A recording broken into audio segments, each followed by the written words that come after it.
हाल ही में जो बहस हुई उपराष्ट्रपति कमला हैरिस और पूर्व राष्ट्रपति डोनाल्ड ट्रंप के बीच, उसने तो पूरी दुनिया को हिला के रख दिया। इस बहस ने न केवल राजनीतिक गलियारों में हलचल मचाई, बल्कि आम जनता के बीच भी एक नई चर्चा को जन्म दिया। हैरिस जीत के साथ उभरी। उन्होंने अपनी तेज सोच और मुद्दों की समझ से सबको हैरान कर दिया। उनकी हर बात में एक स्पष्टता और दृढ़ता थी, जिसने दर्शकों को प्रभावित किया। कि तार्किकता और आत्मविश्वास ने उन्हें एक सशक्त नेता के रूप में प्रस्तुत किया। ट्रंप परेशान और तैयार नहीं लगे, बिल्कुल उल्टा हैरिस का। ट्रंप की असमंजसता और तैयारी की कमी ने उनकी छवि को और धूमिल कर दिया। उनके जवाबों में वह धार नहीं थी जो एक नेता में होनी चाहिए। शुरू से ही हैरिस ने बहस को अपने हाथ में रखा और ट्रंप के वार का डटकर सामना किया। उन्होंने न केवल ट्रंप के हमलों का प्रभावी ढंग से जवाब दिया, बल्कि अपने विचारों को भी मजबूती से रखा। उनकी रणनीति और आत्मविश्वास ने उन्हें बहस में आगे रखा। उनका शांत रहना और तेज जवाब ट्रंप के बेतुके बर्ताव को और दिखाता रहा। हैरिस की शांति और संयम ने ट्रंप की आक्रामकता को और भी उजागर किया। उनके त्वरित और सटीक उत्तरों ने दर्शकों को प्रभावित किया और ट्रंप की कमजोरियों को उजागर किया। ये अंतर देखना मुश्किल नहीं था। आम लोग भी समझ गए। दर्शकों ने हैरिस की तार्किकता और ट्रंप की असमंजसता के बीच का अंतर स्पष्ट रूप से देखा।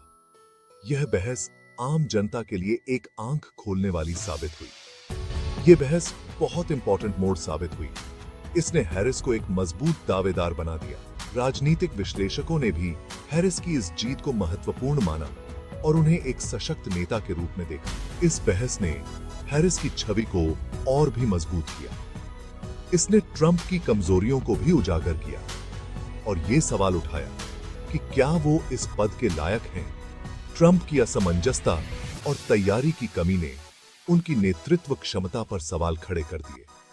इस बहस ने ट्रंप की कमजोरियों को और भी स्पष्ट कर दिया। इस बहस का चुनाव पर गहरा असर जरूर पड़ेगा। ये अनिर्णित वोटर्स को सोचने पर मजबूर करेगा और डेमोक्रेटिक वोटर्स को और जोश से भर देगा। इस बहस ने न केवल डेमोक्रेटिक समर्थकों को उत्साहित किया, बल्कि अनिर्णित मतदाताओं को भी सोचने पर मजबूर कर दिया। चुनाव के परिणामों पर इस बहस का प्रभाव निश्चित रूप से देखा जाएगा। कमला हैरिस बहस में एक सोची समझी रणनीति के साथ उतरी थी। ट्रंप की कमजोरियों को सबके सामने लाना और अपनी ताकत दिखाना, और उन्होंने ये काम बखूबी किया। इतने दबाव में भी वो शांत रही। हैरिस ने ट्रंप के बार बार उकसाने पर भी खुद को भावुक नहीं होने दिया। उन्होंने ट्रंप के निजी हमलों को नजरअंदाज करके मुद्दों पर बात करने पर जोर दिया। इससे उन्हें ये दिखाने का मौका मिला कि वो इन मुद्दों को अच्छे से समझती हैं। हैरिस ने ट्रंप को चुप कराने और कमजोर दिखाने के लिए हंसी का भी इस्तेमाल किया। उनके चुटकुले और तेज जवाब लोगों को बहुत पसंद आए और सबने देखा कि वो एक आत्मविश्वासी और योग्य नेता हैं। डोनाल्ड ट्रंप का बहस में प्रदर्शन बहुत ही खराब रहा। उनकी आवाज में आत्मविश्वास की कमी साफ झलक रही थी और उनके चेहरे पर निराशा के भाव थे। 2016 वाली बहसों में जो आत्मविश्वासी ट्रंप दिखे थे, वो अब गायब। ट्रंप की जो चालें पहले चलती थी, जैसे बीच में बोलना, नाम रखना और झूठी बातें फैलाना, वो सब बेअसर रहीं। उनके पुराने तरीके अब काम नहीं आ रहे थे और उनकी रणनीति में कोई नयापन नहीं था। हैरिस को परेशान करने की उनकी कोशिशें उल्टी पड़ गईं। हैरिस ने अपनी बातों को मजबूती से रखा और ट्रंप की हर चाल का जवाब दिया। बार बार बीच में बोलकर वो ताकतवर नहीं, बल्कि हताश और बुरे लगे। उनकी आवाज में गुस्सा और निराशा थी, जो उनके समर्थकों को भी खटक रही थी। सबसे खराब बात ये थी कि ट्रंप बिना वजह के दावे करते जा रहे थे।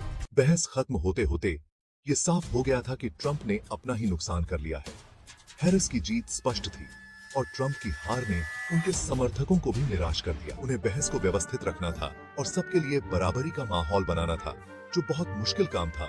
उन्हें ट्रंप के बार बार बीच में बोलने और बहस के नियम तोड़ने से जूझना पड़ा। मॉडरेटरों ने ट्रंप के झूठे दावों की बार बार पोल खोली और उन्हें गलत जानकारी फैलाने से रोका। दर्शकों के लिए ये जरूरी था कि मॉडरेटर उम्मीदवारों से सवाल पूछें और उन्हें जवाबदेह बनाएं। हालांकि कुछ लोगों ने मॉडरेटरों पर ट्रंप के साथ सख्ती करने का आरोप लगाया, लेकिन उनका ये रवैया जरूरी था ताकि बहस में थोड़ा बहुत तो क्रम बना रहे नियमों पर अड़कर उन्होंने ये सुनिश्चित किया कि दोनों उम्मीदवारों को अपनी बात रखने का बराबर मौका मिले।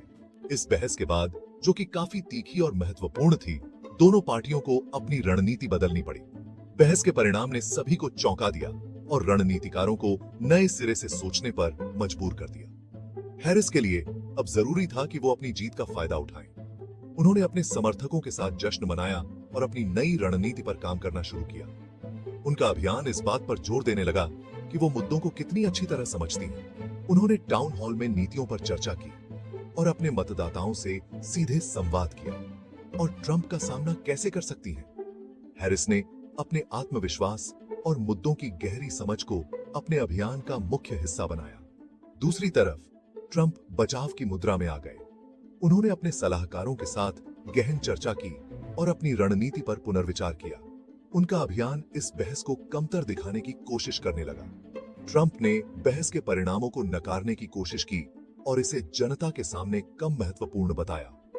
उन्होंने कोशिश की कि लोगों का ध्यान ट्रंप के खराब प्रदर्शन से हटाकर उनके मुद्दों पर लाया जाए, जैसे कि अर्थव्यवस्था और राष्ट्रीय सुरक्षा।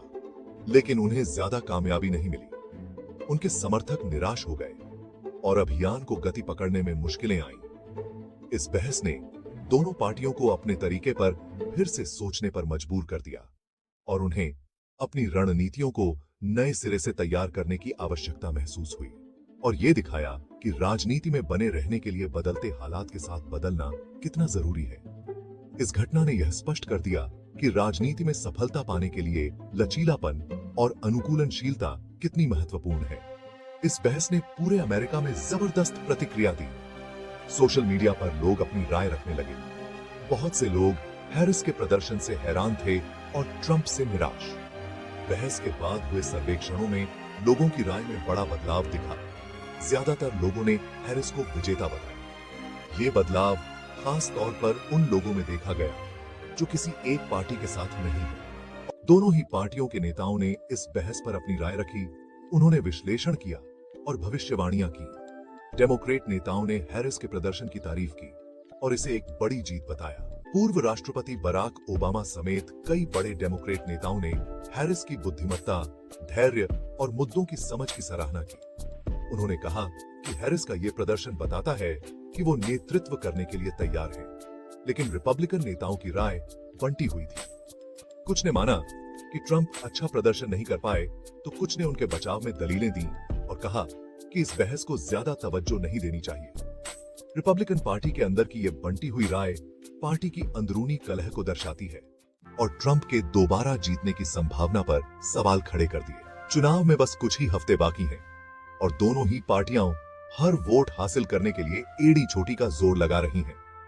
नतीजा क्या होगा ये तो अभी पता नहीं, लेकिन एक बात तो साफ है, इस बहस ने इस दौड़ पर अपनी छाप छोड़ दी है। इस बहस ने हमें याद दिलाया कि नागरिक के तौर पर अपनी भूमिका निभाना कितना जरूरी है और वोटर्स के पास देश का भविष्य तय करने की कितनी ताकत है। जैसे जैसे चुनाव नजदीक आ रहा है, पूरी दुनिया उत्सुकता से देख रही है